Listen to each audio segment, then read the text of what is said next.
Bonjour à tous. Une nouvelle ère se lève sur le Bénin depuis dimanche dernier avec l'investiture, ce jour-là, du nouveau président de la République en la personne de Romuald Ouadaï. C'est la principale actualité politique au Bénin ces derniers temps que nous allons essayer d'analyser, de décortiquer tout au long de ce plateau, notamment sur plusieurs angles. Je suis avec mon compagnon de tous les jours, Anissé Carlos Oké. Anissé, bonjour. Bonjour Tanguy.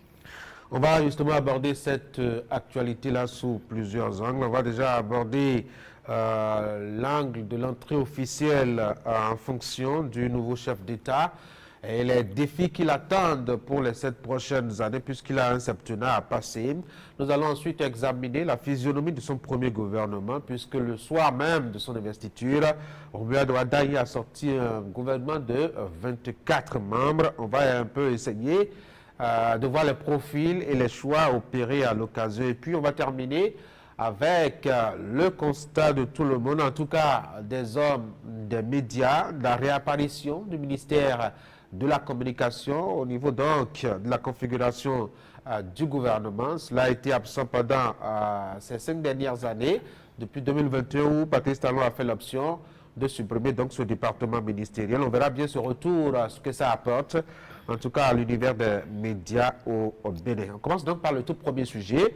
Il s'agit de l'investiture du nouveau président. Romuald Ouadaï devenait officiellement président de la République du Bénin le dimanche 24 mai dernier. Cérémonie déroulée en 2 temps. Il y a une première phase qui s'est déroulée au palais de la Marina avec son prédécesseur et puis il y a une deuxième étape qui a été observée au Palais des Congrès à Cotonou.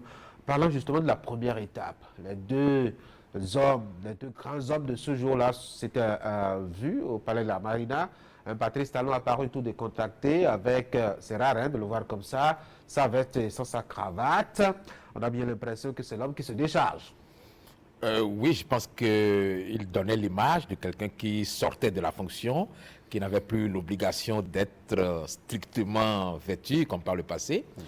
Et il voulait donner l'avantage à son successeur qui, lui, par contre, était véritablement habillé comme il fallait. Et ça donnait aussi le ton de la convivialité qu'il y a toujours eu entre les deux hommes, de tout ce que nous avons pu observer ces dernières semaines entre eux par rapport au fait qu'ils allaient ensemble visiter un certain nombre de choses, même à l'intérieur du pays, oui. Co-présider le Conseil des ministres. Ils ont eu le temps d'échanger longuement et même si cette formalité-là semblait très protocolaire, nous savons qu'il y a une grande complicité entre les deux hommes. Comment est-ce que vous interprétez justement ce formalisme à la limite théâtral, je dois dire, de la passation de charges? Exactement, vous avez sorti le mot. C'était un peu théâtral parce qu'il fallait montrer au monde entier qu'il y avait une passation de charges au Bénin qui se faisait dans les formes les plus rares qu'on ait pu observer entre un président sortant et un président entrant qui était véritablement complice depuis plusieurs semaines. Oui. Et qui, à mon sens, donnait aussi l'image de la continuité et de la convivialité dans la passation du pouvoir pour montrer, d'une part, qu'il y a une vie après le pouvoir et que le président sortant part le cœur léger, et d'autre part, que son successeur était tout à fait prêt à prendre la relève. Comment avez-vous trouvé Patrice Talon? Comme je vous le disais, je l'avais l'air décontracté. Et puis, on a vu que quelques minutes avant de partir, il a dû passer par plusieurs sentiments quand il partait, parce que, bon, il y a certainement la satisfaction d'avoir pu faire un certain nombre de choses, il y a aussi certainement des regrets de n'avoir pas pu tout faire, et puis, finalement, bon, le contentement d'avoir pu passer le témoin à quelqu'un qui était perçu comme un successeur à la hauteur de la tâche. Par contre, on a vu c'était Romuald Ouadaï beaucoup serein, un peu trop serein, non? Serein au départ, ça c'est sûr, mais on a observé aussi que lorsque Touguiret, il a ramené le président Patrice Talon vers sa voiture, il est remonté avec des pas extrêmement pesants et lourde qui donnait le sentiment qu'il se rendait compte en fait de la solitude du pouvoir. Parce que son mentor venait de partir et il avait, à partir de ce moment-là, la plénitude de la charge.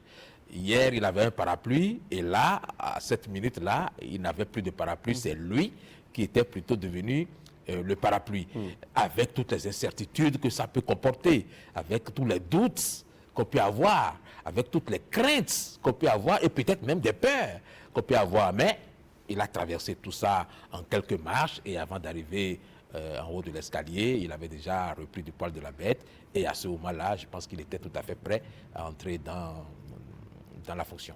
Il a donc pris toute la mesure des charges qui l'attendent. Absolument.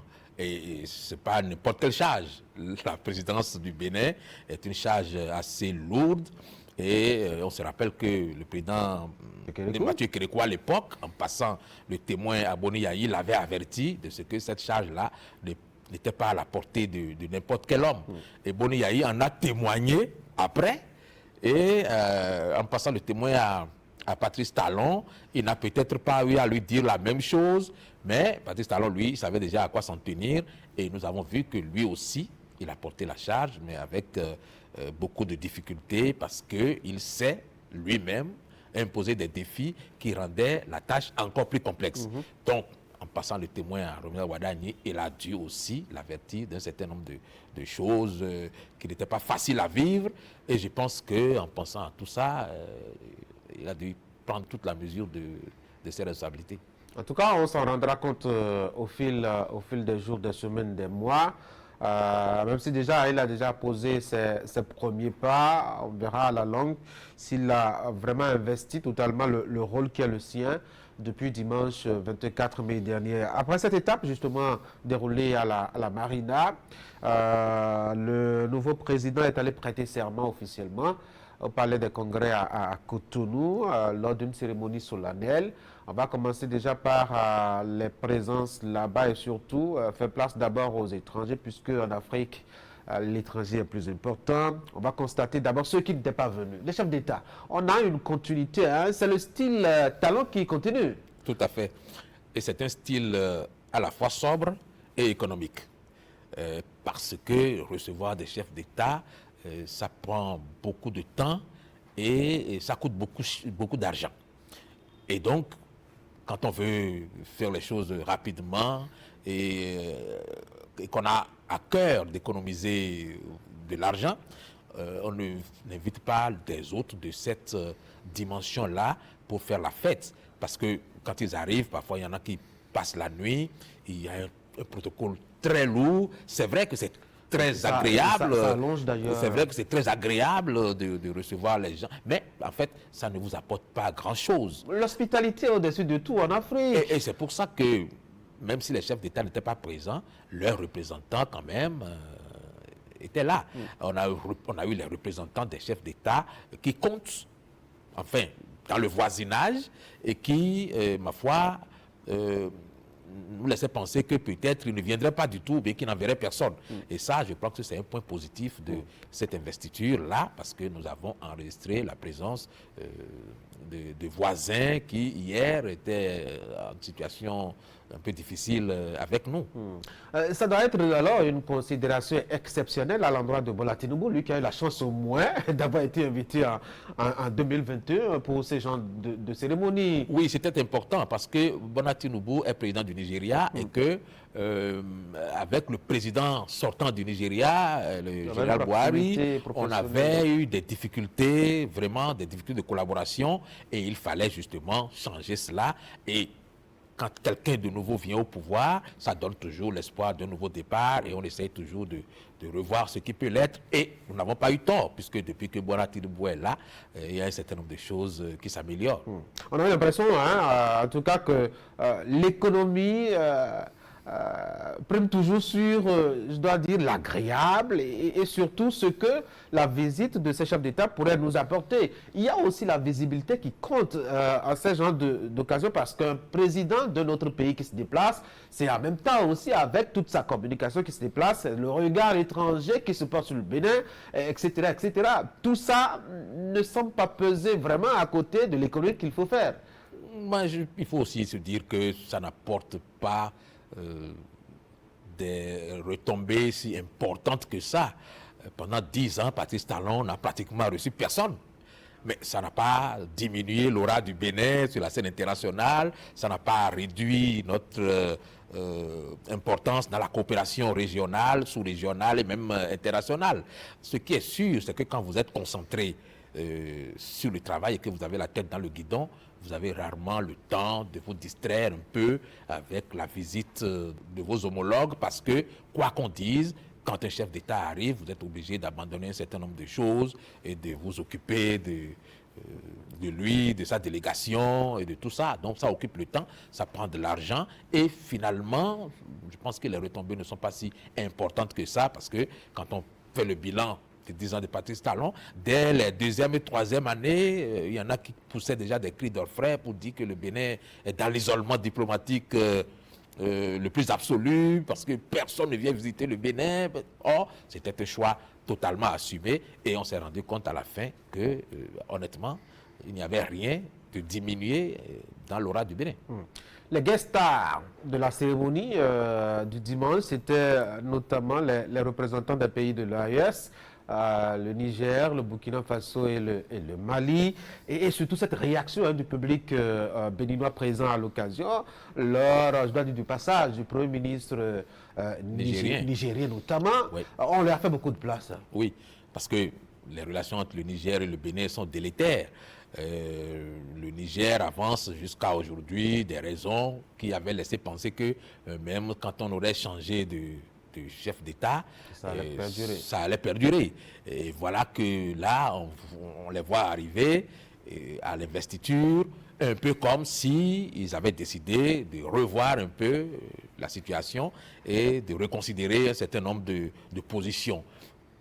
C'est à l'avantage du public parce que les deux peuples, jusqu'à aujourd'hui, ne demandent qu'une seule chose, c'est la normalisation des rapports entre les deux pays pour qu'enfin il y ait le flux commercial et même migratoire habituel qu'il y avait avant la fermeture de la frontière au Niger. Donc oui, on a ovationné le Premier ministre nigérien parce que ça laisse augurer d'une ère nouvelle ou peut-être en tout cas d'espoir nouveau de voir la situation évoluer positivement. Ouais, c'est vrai qu'ils ont été, ma foi, très fermes sur leur position et leurs accusations. On va espérer peut-être que ce tournant puisse marquer, c'est-à-dire un changement dans la qualité des rapports entre le Bénin et ses différents voisins. Et d'ailleurs, le président Ouadagni, juste après sa prestation de serment, ne s'est pas privé de recevoir en audience le Premier ministre du Niger. Je pense qu'ils se sont dit déjà un certain nombre de choses,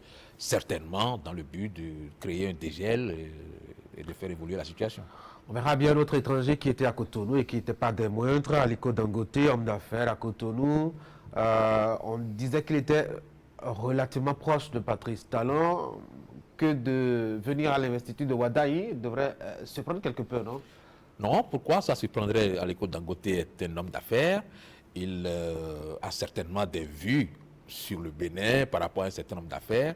Et pour lui, il était important d'assister à l'investiture d'un président du Bénin parce que c'est l'occasion de parler, de s'entendre sur un certain nombre de choses. Mais il n'a pas d'affaires particulières au Bénin, à Cotonou. Mais ce n'est pas une raison non plus pour ne pas avoir des perspectives. Peut-être qu'il a en perspective d'avoir des affaires importantes au Bénin et que peut-être jusqu'à présent, il n'a pas encore toutes les facilités qu'il aurait souhaité avoir.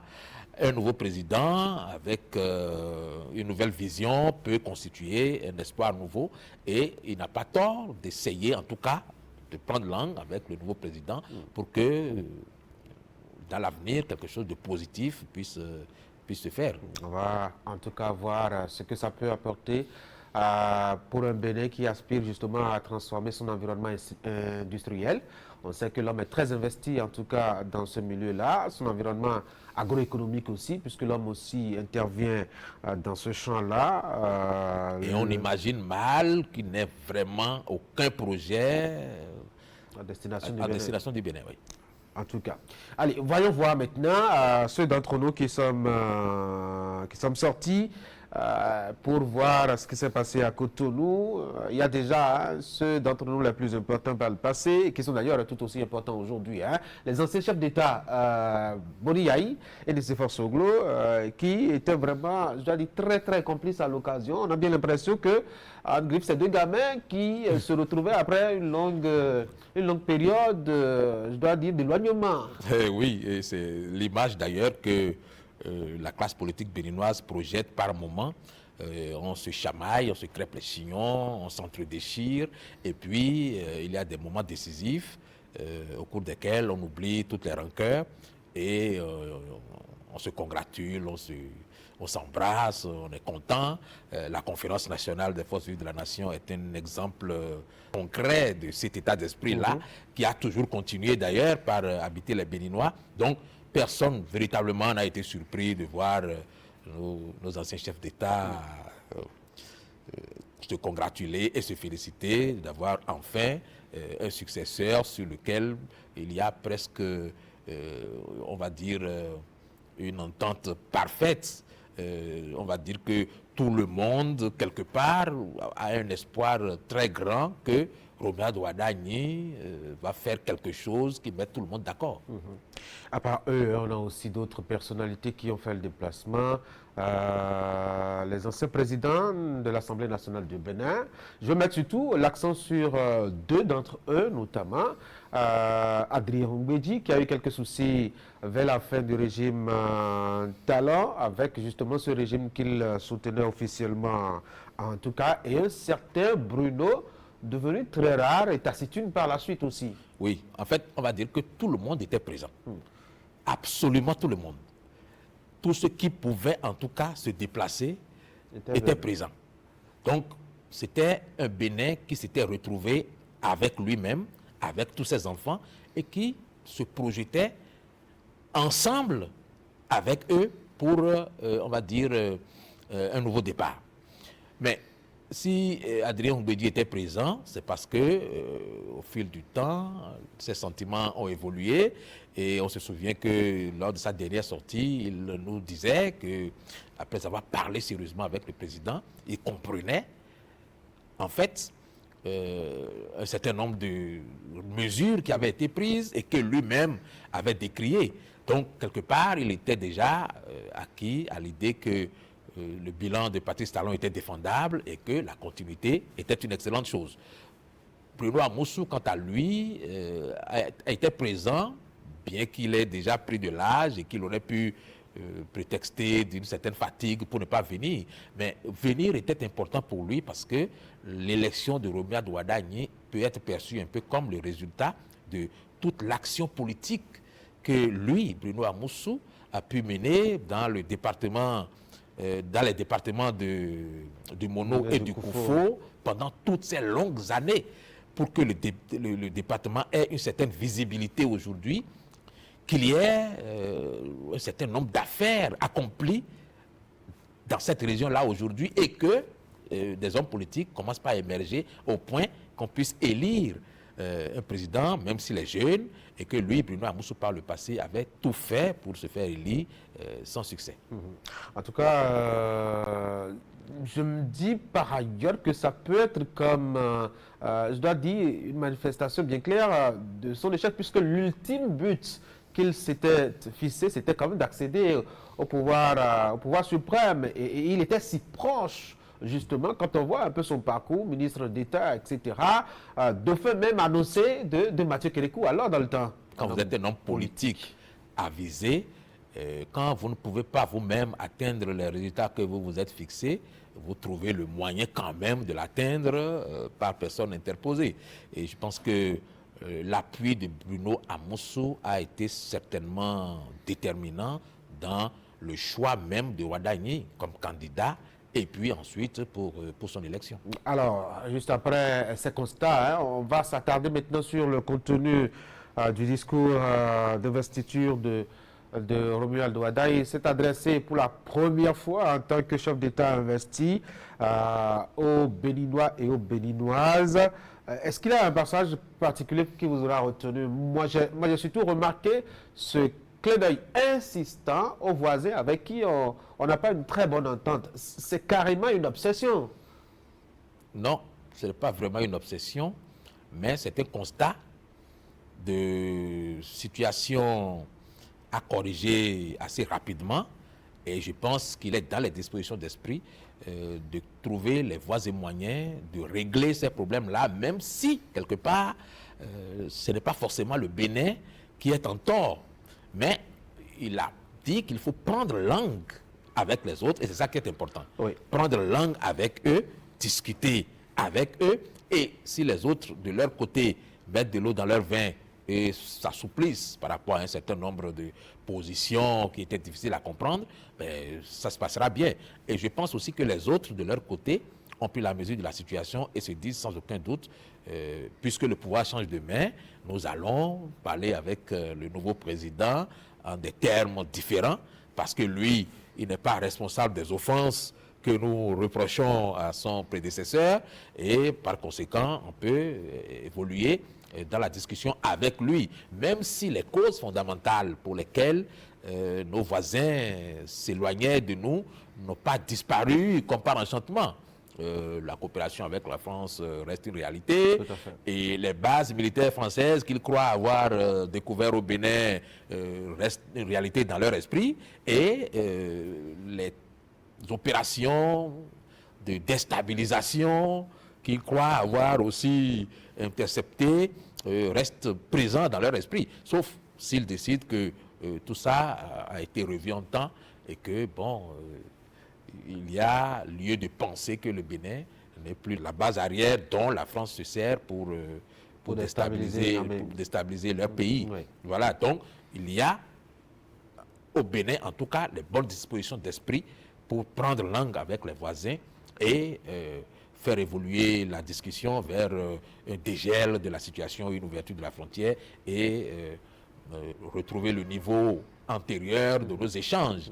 Maintenant, à quel point les voisins sont-ils disposés à écouter, à discuter avec nous et à accéder à nos requêtes? Ça aussi, mais le président élu a déjà reçu en audience le Premier ministre du Niger, et je pense que la discussion a certainement évolué dans le sens de créer un vrai dégel et d'aller vers l'ouverture de la frontière assez rapidement. On verra bien ce que ça va donner avec le temps. L'autre élément sur lequel Romuald Ouattara est revenu dans son discours, c'est l'éradication de l'extrême pauvreté. C'est vrai que pendant sa campagne électorale, il est largement revenu là-dessus. Il a insisté aussi là-dessus. Le cap est fixé. Le cap est fixé, mais le cap n'est pas que fixé. Il y a déjà un travail préalable qui a été fait au cours des 10 dernières années du magistère de Patrice Talon. On va dire que les bases ont déjà été posées et qu'aujourd'hui, on peut travailler à distribuer quelque chose que nous avons déjà ensemble commencé par amasser.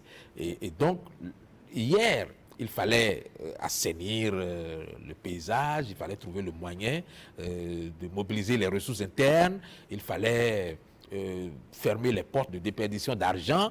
Tout cela a été fait et aujourd'hui, nous avons en tout cas un pays qui a une croissance économique qui lui permet d'envisager une certaine redistribution et c'est là-dessus que le président Ouattara entend satisfaire les Béninois parce qu'il faut que désormais les fruits de la croissance soient perceptibles dans la vie de chaque citoyen et il s'est engagé à cela et c'est en quelque sorte où se trouve la réduction de l'extrême pauvreté. C'est un défi extrêmement grand et je pense que c'est là-dessus que la plupart des Béninois l'attendent.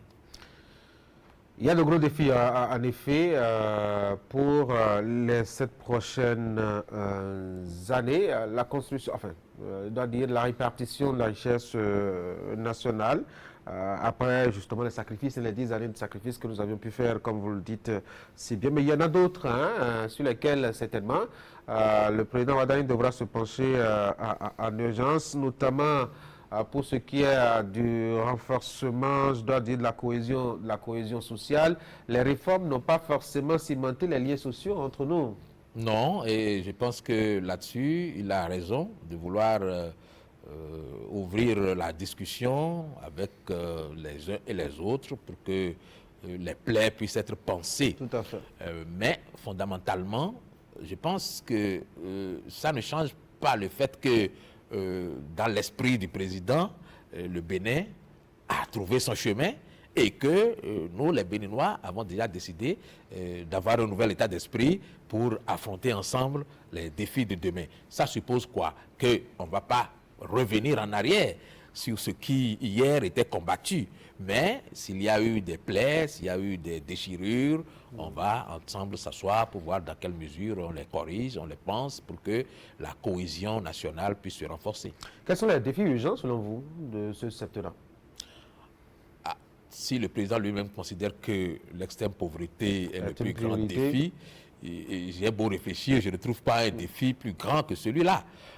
En dehors du fait que peut-être à un moment ou à un autre, certains citoyens peuvent commencer par éprouver des insatisfactions, avoir des déceptions et se dire que ce n'est pas tout à fait ce qu'ils espéraient, parce que nous sommes aussi très forts dans ce genre de prise de position.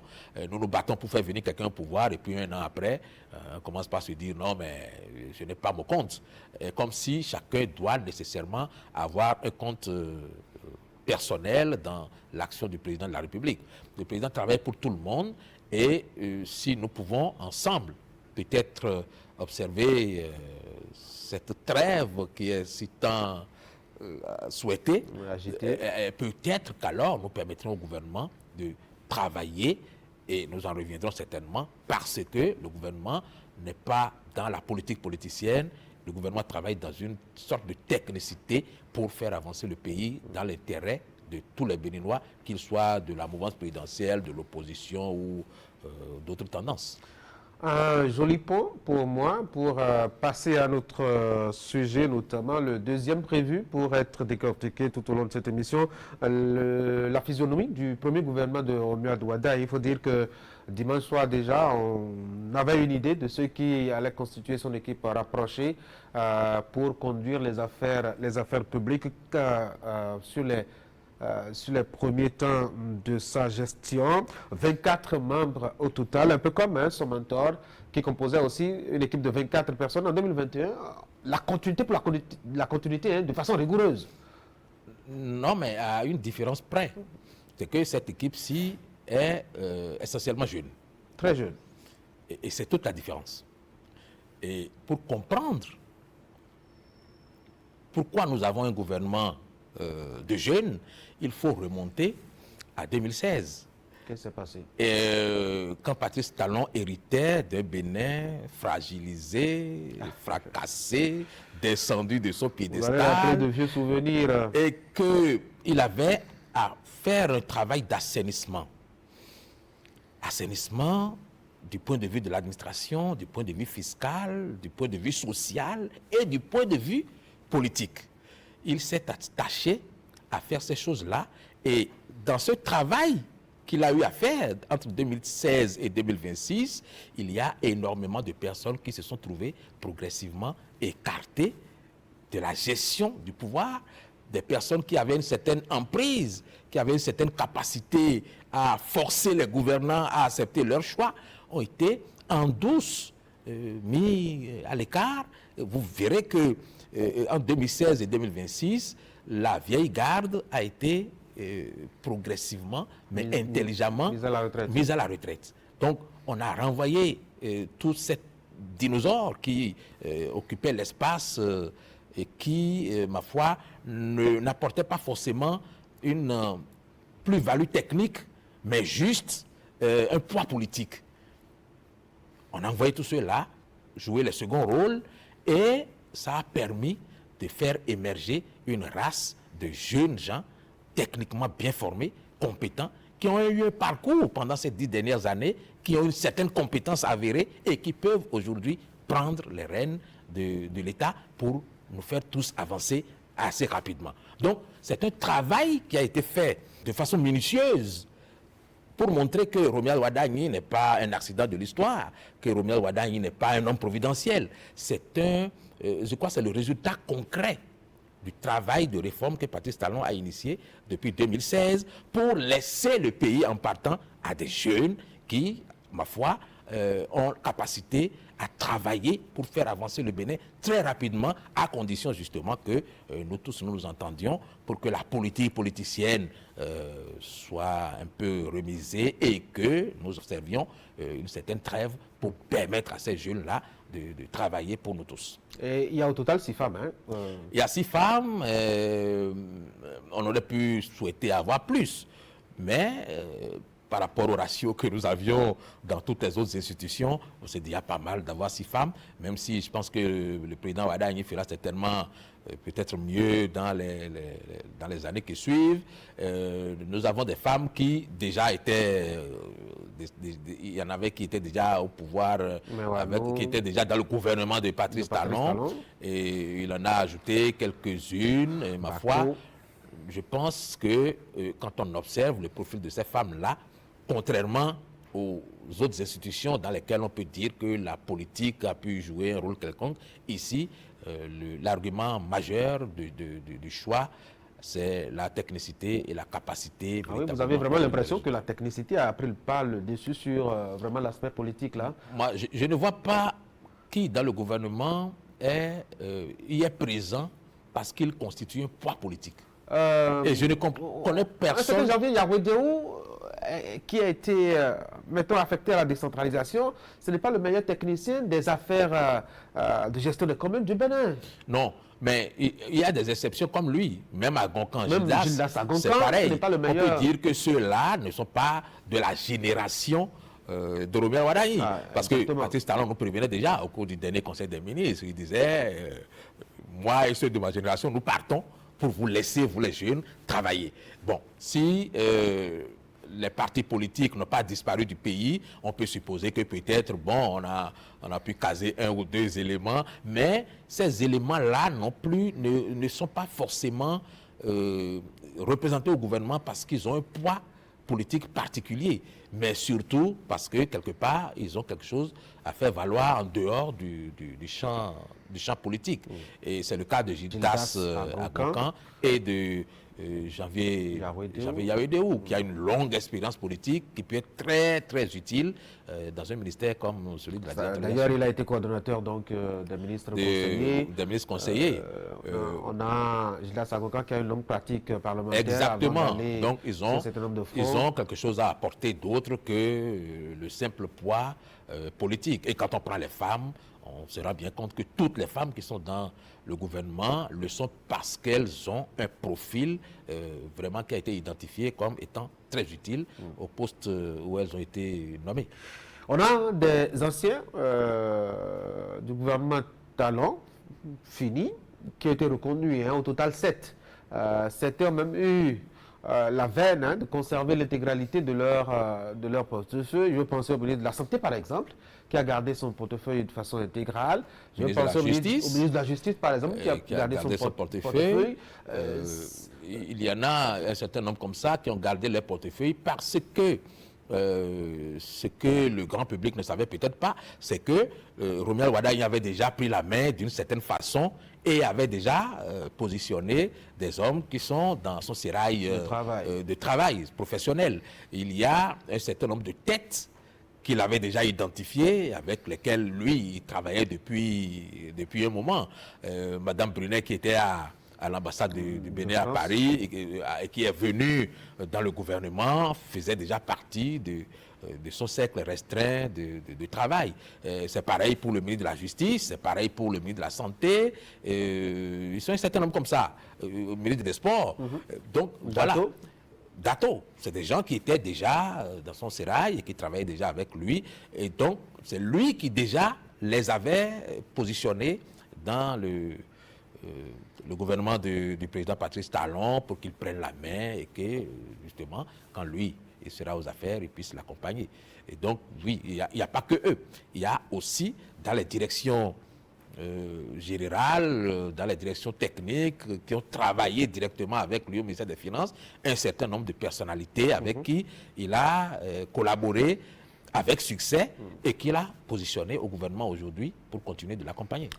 Les partis politiques n'ont pas eu beaucoup de choix, et beaucoup de poids, je veux dire, depuis la campagne électorale, sinon même depuis le choix du candidat de la mouvance jusqu'à la campagne électorale à l'élection. On n'a pas bien l'impression que les partis politiques ont joué un grand rôle. C'était donc normal qu'on constate qu'il n'y ait pas un poids aussi important de ces partis politiques. Oui, je crois que c'est la première fois que les partis politiques n'ont pas eu à négocier les postes.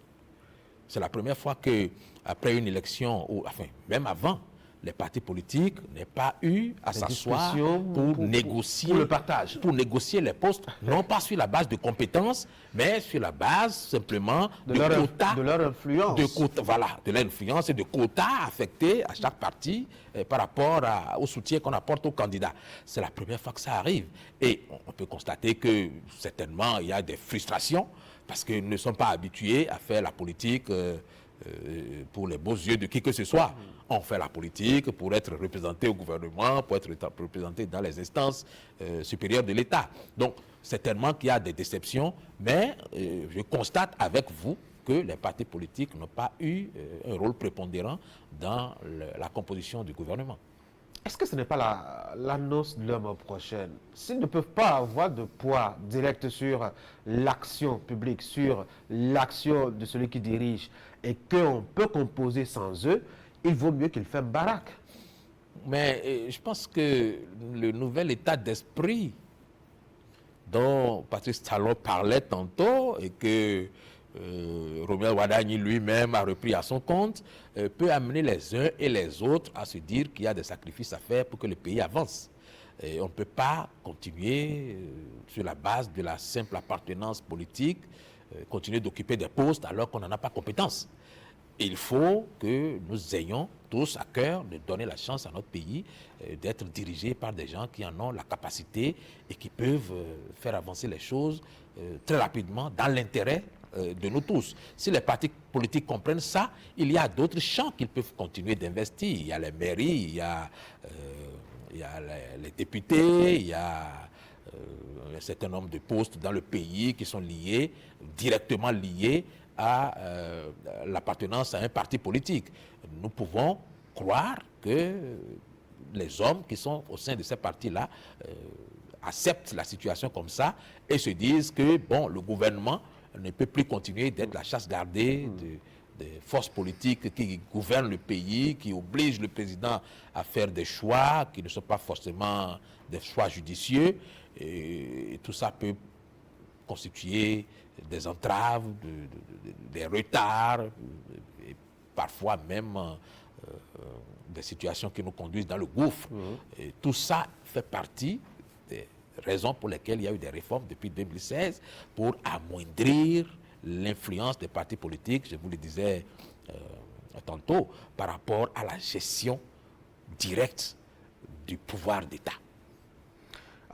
Et puis, la reprise, je dois dire, des anciens, de quelques anciens notamment, ne laisse-t-il pas l'image de la présence, de l'omniprésence de Patrice Talon, justement, toujours à la tête du Bénin? C'était l'on craint à travers justement le processus qui a conduit au choix de Romuald Wadagni et la façon dont il a été d'ailleurs investi. C'était, on dit, c'est Patrice Talon qui continue à diriger. Que de voir ce ministre Mafa réapparaître dans un premier gouvernement, tout premier gouvernement de Romuald Wadagni.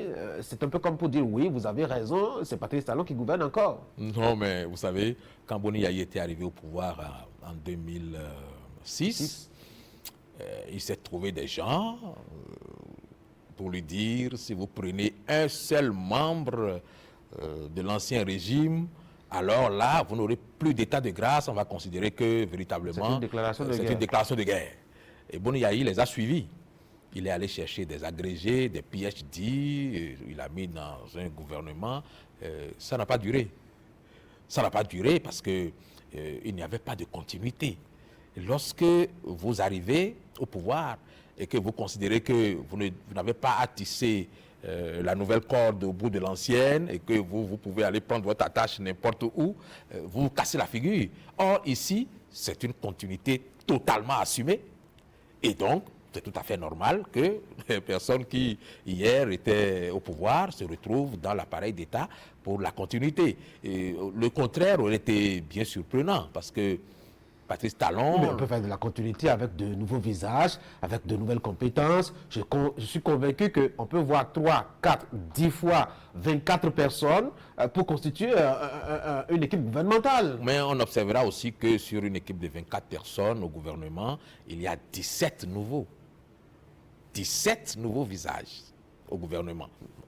Si après ça, vous continuez de croire qu'il faut balayer complètement pour que les 24 soient de nouveaux visages, je pense que là, nous serons dans une sorte d'utopie parce que, comme je vous l'ai dit, c'est au bout de l'ancienne corde qu'il faut tisser la nouvelle.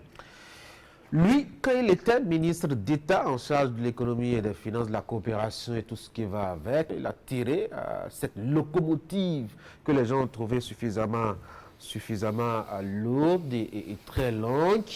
Mais quand il est devenu président, il a éclaté tout cela. Il a envoyé la coopération au ministère des Affaires étrangères. Il a créé un département budget. Il a créé un département dette extérieure. Il a fait une dissécation inimaginable du ministère de l'économie et des finances. À quoi répond cette affaire? À l'efficacité. Ah oui?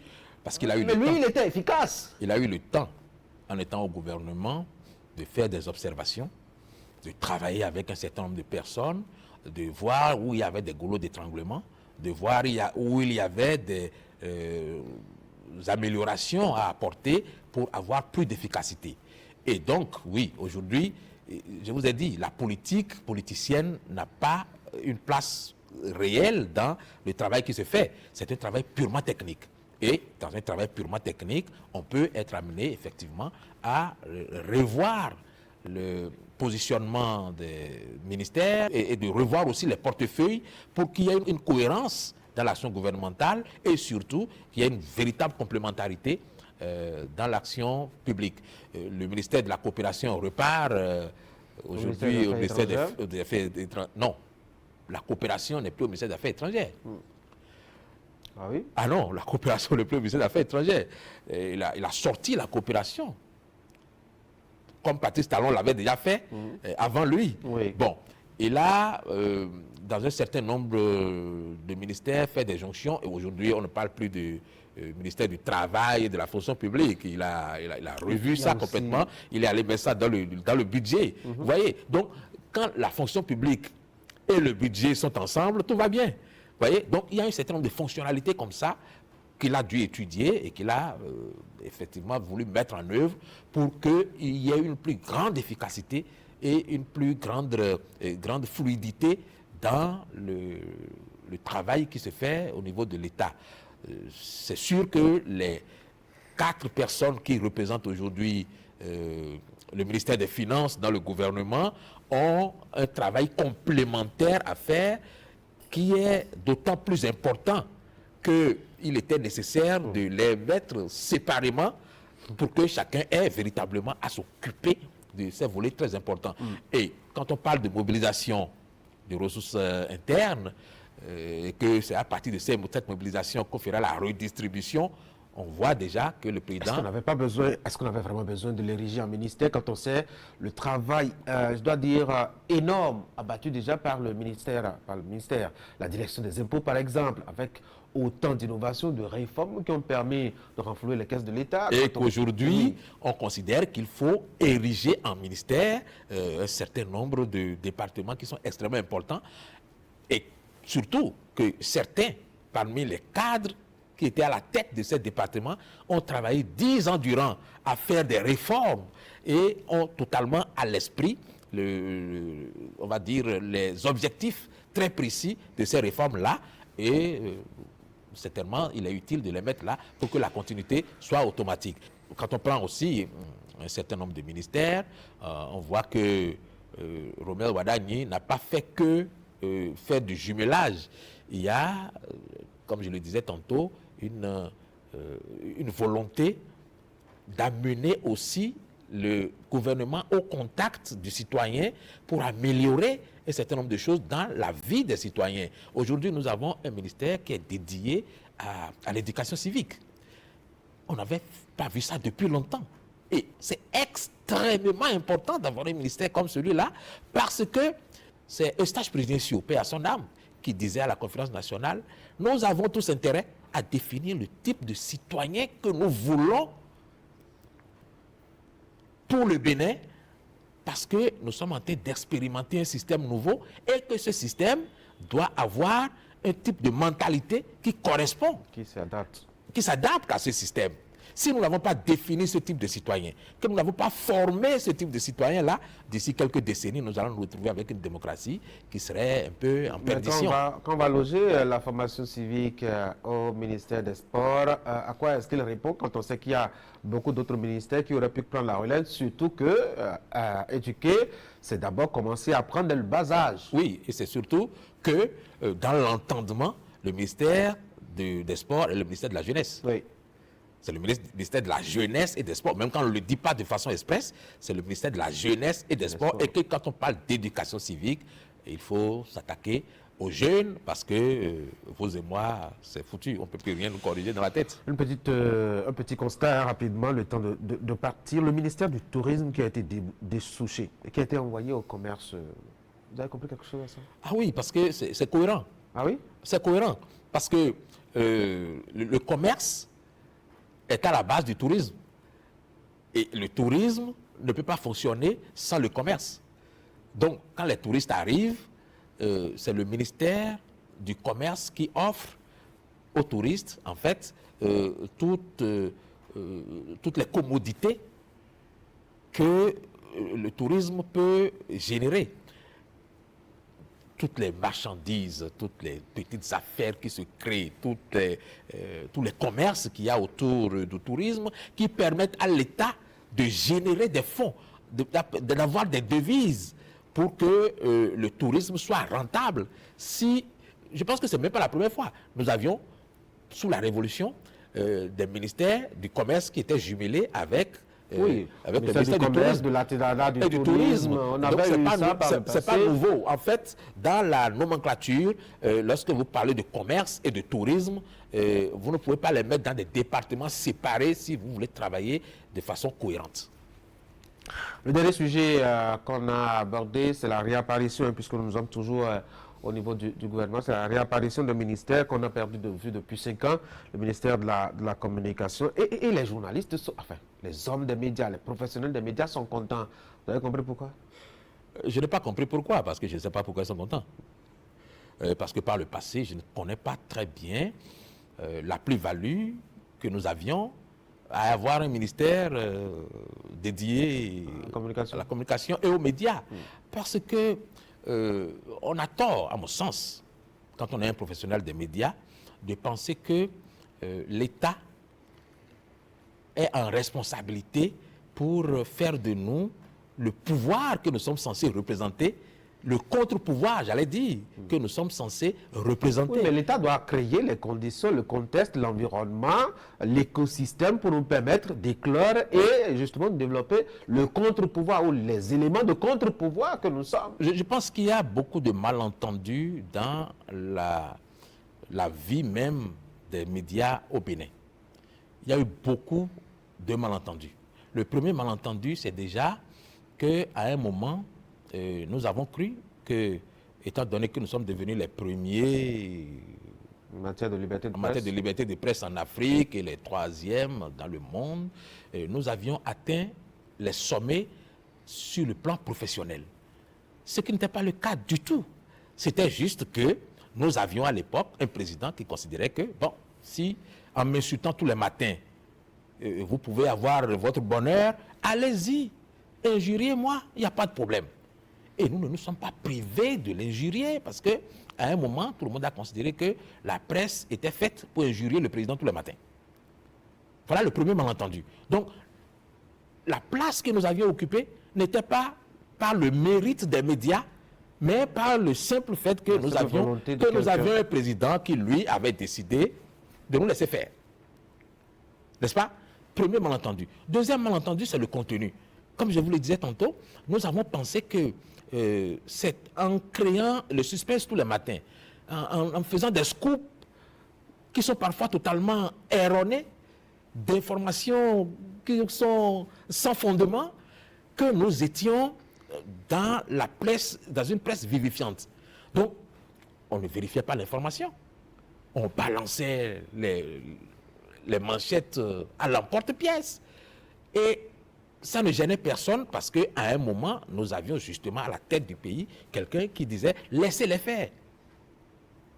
Donc, nous avons fini par habituer le public à consommer cette information sensationnelle au quotidien, de sorte qu'à un moment, quand nous n'avons pas eu la possibilité de continuer de produire cette information-là, parce qu'un autre président est arrivé qui nous a dit, moi, c'est une question de responsabilité avant tout, nous avons complètement chuté parce que nous n'avons plus de matière, pour la simple raison que nous avons délaissé en réalité tout un pan de travail que nous avions à faire pour accompagner le développement du pays, tout un pan de travail que nous avions à faire pour densifier nos publications. Nous avions laissé tout ça pour ne donner avantage que au relais des joutes politiciennes. D'accord?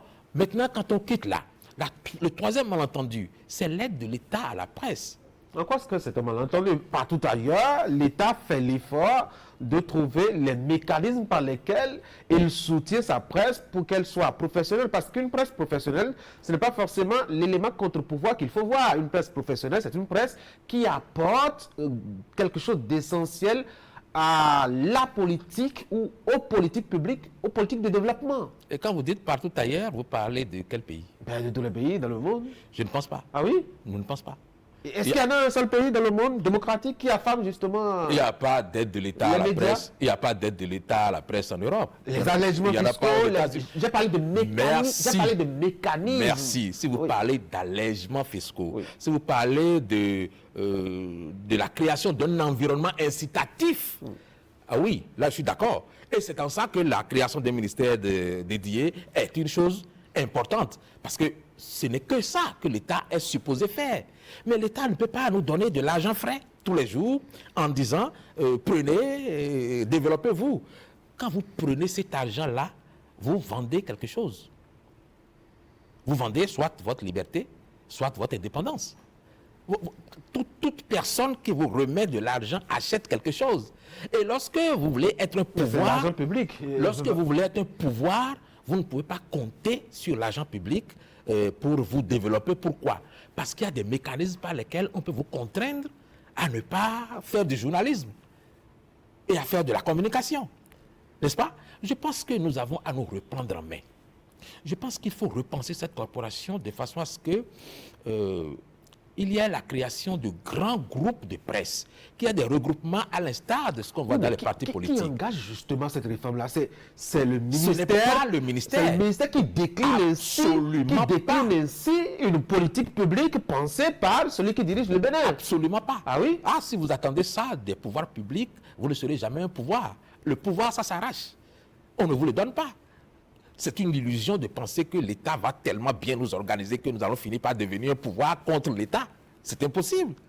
L'État trouvera toujours les moyens de nous affaiblir. Vous voyez? Donc, si nous voulons grandir, il faut courageusement prendre la décision importante, le regroupement d'un certain nombre de médias, que disparaissent les médias qui sont dans les sacs à main de leurs promoteurs, que disparaissent les médias qui ne sont pas capables d'utiliser ou d'employer des journalistes et de les payer décemment, que disparaissent les organes qui ne peuvent pas permettre aux journalistes de faire carrière. Nous sommes un pays où le journaliste dans la presse privée ne fait pas carrière, même s'il y a des exceptions. Et c'est en ça qu'il faut saluer les personnes qui ont une vision éclairée en créant un groupe comme Canal 3 qui fait pratiquement exception dans le paysage médiatique. Donc, mais en général, on ne fait pas carrière dans la presse privée béninoise. Il y a des gens à Canal 3 qui peuvent vous dire, je suis là depuis 18 ans, je suis là depuis 20 ans. Je crois que c'est unique. C'est un cas unique.